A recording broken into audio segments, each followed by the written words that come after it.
حتما برات پیش اومده 8 ساعت کامل خوابیدی، صبح بیدار میشی ولی قیافت مثل کسیه که تازه از جنگ برگشته. نه انرژی داری، نه حوصله. همینجوری زل میزنی به سقف و میگی پس من چرا هنوز خستم؟ میگن 8 ساعت خواب کافیه، ولی چرا باز خسته ای؟ اینجا یه راز است که 90% آدما نمیدونن.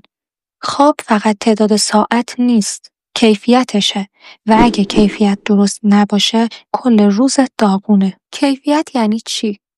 یعنی ممکنه 8 ساعت تو تخت باشی ولی نصف شب مثل فنر بپری بالا چون یادت افتاده چراغ حموم روشن مونده. این میشه خواب سطحی، نه خواب واقعی. بذار یه مثال ساده بزنم. شب گوشیتو بذاری شارژ ولی سیم لق باشه.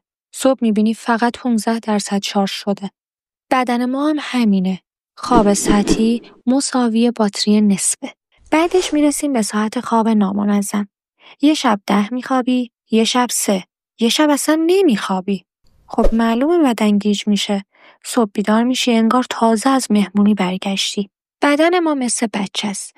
اگه برنامه ثابت نداشته باشه قهر میکنه. نتیجه؟ خب با همون قیافه خسته و ژولیده میری سر کار. مشکل بعدی چیه؟ گوشی و نور آبی. قبل خواب اگه با گوشی ور بری مغزت میگه وای مرسی صبح شد دوباره. ملاتونین که هورمون خواب قهر میکنه ترشح نمیکنه و نتیجهش میشه یه خواب سطحی. میخوابی ولی مغزت هنوز میگه پاشو برو یه بار دیگه استوریا رو چک کن.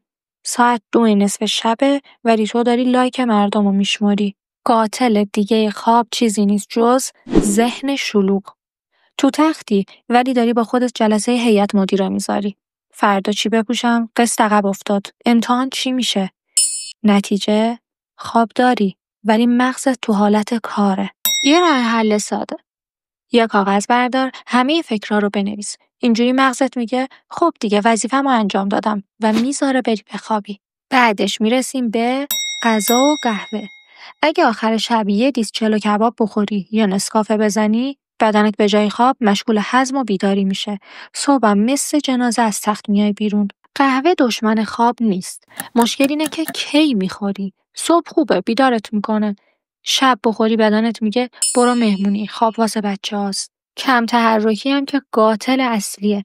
اگه کل روز مثل مجسمه بشینی، بدنت شب میگه من که کاری نکردم چرا بخوابم. نتیجهش میشه ورجه ورجه تا صبح. خلاصه ماجرا این که 8 ساعت خواب همیشه کافی نیست. اگه کیفیتش پایین باشه، انگار کلاً 2 ساعت خوابیدی. پس مهمتر از ساعت خواب درست خوابیدنه. یادت باشه بدن تو مثل یه ماشین لوکس گرون قیمته. اگه بهش استراحت واقعی ندی، یه روز وسط راه میمونه. پس از امشب یه کار کوچیک برای خواب بهترت بکن و فردا صبح یه توی جدید رو تجربه کن.